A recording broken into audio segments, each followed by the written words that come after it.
What is up, guys? JR Juggernaut 1 here, and I'm finally going to be talking to you about Nationals.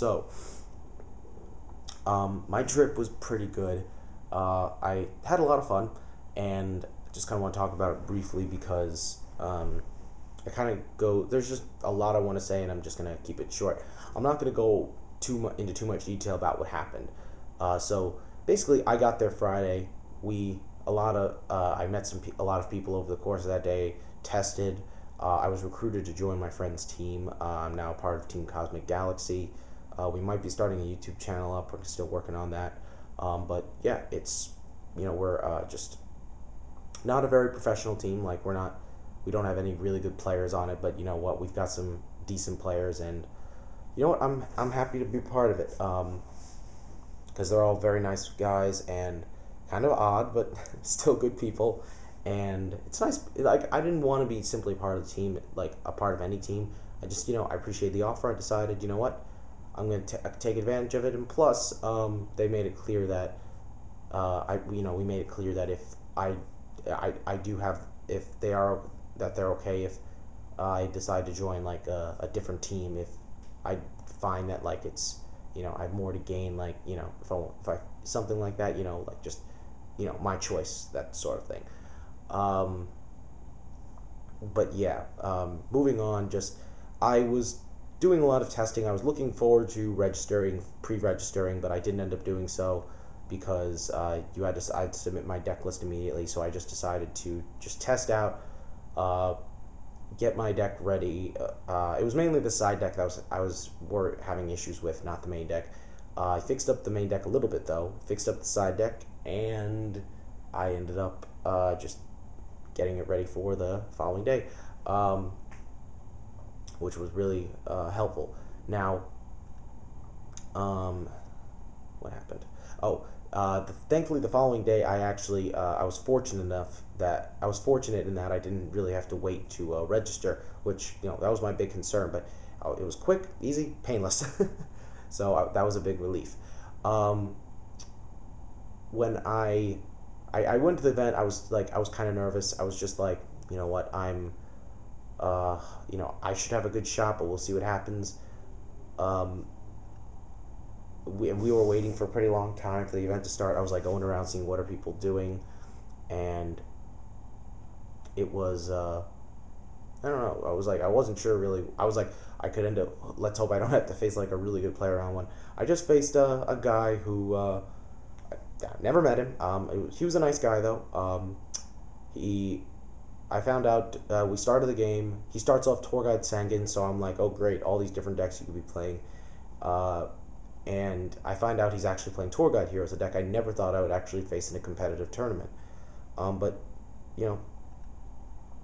he was very friendly. I really liked the fact that he was using sort of a different deck. I don't like Tour Guide Heroes though, because the problem is it doesn't have the explosiveness of like Bubble Beat, and it also doesn't have the control aspect of actually no, I shouldn't say that. I would play Tour Guide Heroes over Bubble Beat. The problem is I'm just not a fan of the fact that it's also like very reliant on Alias and a 4-hero card engine. That's pretty much it. But I figured out he was actually playing 5. He was playing a Bubble Man, and that ended up coming in so handy. Had he not been playing Bubble Man, I probably would have won this match. Game 1, I won pretty decisively because he couldn't deal with skill drain, and I had a Barbaros that I just was eventually able to push for game. Game 2, he just top decks like a boss, not lying. For 3 or 4 turns in a row, he just top decks cards to deal with my monsters, like 2 warnings, a Book of Moon, something like that. And the Book of Moon ends up coming especially handy because he then top decks an E-Call, searches out Bubble Man, special summon it, draws 2, and he's able to get over my face down monster because it's like a fire dog. And I'm just like, rage. And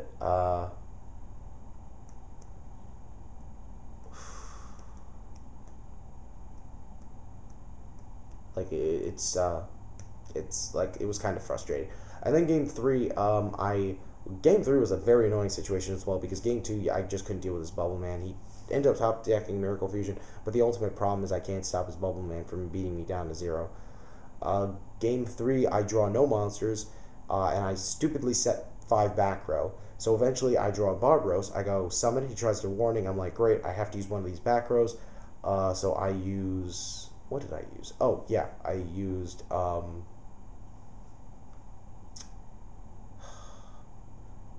I regret it because had I been able to... Like, the problem was he used warning. If I had just let the summon go through and then I used... like, I was going to use Reborn to bring it back, but I couldn't because of space, so I was forced to use the bribe. So then I Reborn Barbaros. He tries to bottomless, or no, first he tries to bottomless the, after I bribe, the warning. I go Torrential, I chain Torrential because I want to make sure it goes to grave. I revive it with Reborn, but he has his own Torrential, and I just Judgment it because I'm just like, forget it. I can't rely on possibly top decking a monster, and this is the kind of situation where I know it's going to really work to my advantage. I attack, I attack him, he's at 3,000. I already have, he drops Gores, but since I have Skill Drain up, I'm fine, I don't care.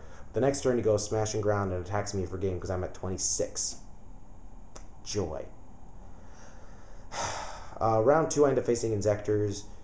Game 1, he derps me because he's able to deal with my Skill Drain, which really sucked. I think it was also he had Gores, so that was also a problem, but I was eventually able to deal with Gores. And then... What happened? Oh yeah, and then he just game 2. He ends up eventually top decking Heavy Storm and Trap Dust Shoot to deal with. Sorry, not Trap Dust Shoot, Trap Stun to deal with my face down Shadow Mirror and face up Prohibition. What can you do? First he goes Trap Stun so he can make Zen mains because he can't use Hornet because that's what I declared obviously with Prohibition, and then he goes, what happened? Oh, and then but then he top decks Heavy Storm the following turn. So I was like, but yeah, it was all right. It was whatever, stuff happens.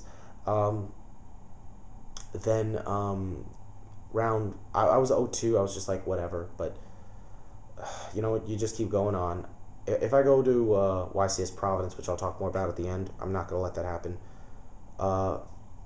Round 3 was a very quick 2-0 against Junk Doppel. I felt bad for the guy because I didn't like, going 0-3 at National sucks. It really does.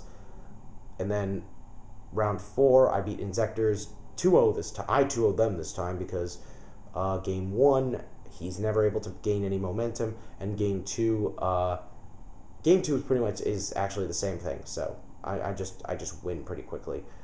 Game 2 is very critical in that he searches a Raikou to deal with my Prohibition, and I go Dark Hole. He sets the Raikou. I make Maze Stroke with my 2 monsters.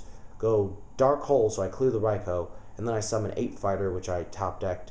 I just needed to top deck a monster, and I had game, and then I just pushed for game because I just knew he didn't have I knew it was unlikely he had Gores.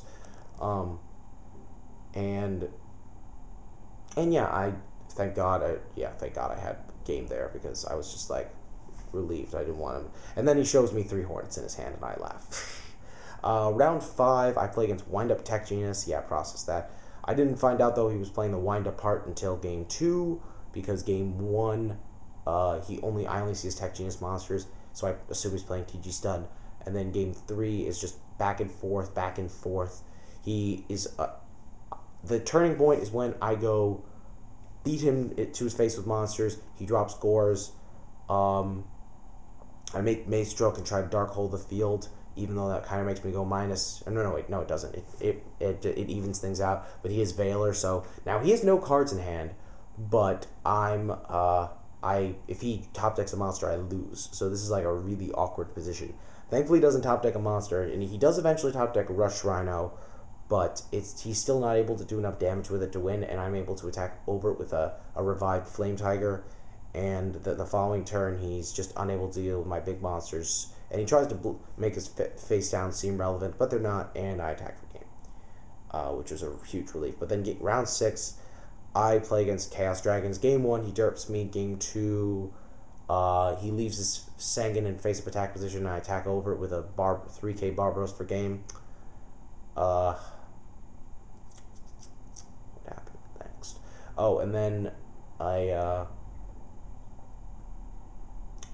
and then game 3, he's able to drop a bunch of boss monsters, and I can't deal with all of them, so yeah, life sucks. it's whatever. I dropped actually after round 7. I played a hero deck I played against a hero player for fun. We had a good time. Nothing serious. It was just a good time. But I was definitely disappointed. I was annoyed. Not as annoyed as I was last year because I was very happy that I got to compete. But it was a very frustrating day just to know that I started off 0-2 when I know I shouldn't have started off like that. But whatever. It happens. If I go to YCS Providence, and I'm likely going to, then I'm going to make sure this doesn't happen because I'm going to probably try to play a meta deck that I think is just good. I think the whole rogue deck factor only works to a certain extent. When I played Tech Genius Agents, which was technically a meta deck, at least I was doing very well with it. So I want to give that deck a shot again. I mean, I want to play a deck like that, one that's like meta but not completely overplayed. So whatever. But like I said, yeah, I had a very good time. I'm really I really do hate this format though, so I'm hoping that I will, I'm not gonna invest any more money though, so I'm just waiting for the ban list. I have an idea of what one of the decks I'm gonna build next format, but I will talk about that in another video. If you guys are interested, I'm probably going to also try to post up, I'm going to post up vids like with the ban list eventually, but I'm also going to post up, I might post up vids regarding cube drafting, which I will go over, which, actually no, I'll probably leave a link to Joe Giorlando's vid on cube drafting, because he gives a very good in-depth explanation, but it's a lot of fun. If you've cube drafted Magic the Gathering, it's very similar in Yu-Gi-Oh! Basically works the same, but obviously the strategy is different, and, you know, certain factors like that. But yeah, I will see you guys soon. Hopefully this video isn't too long, and I will get some more vids up soon. See you.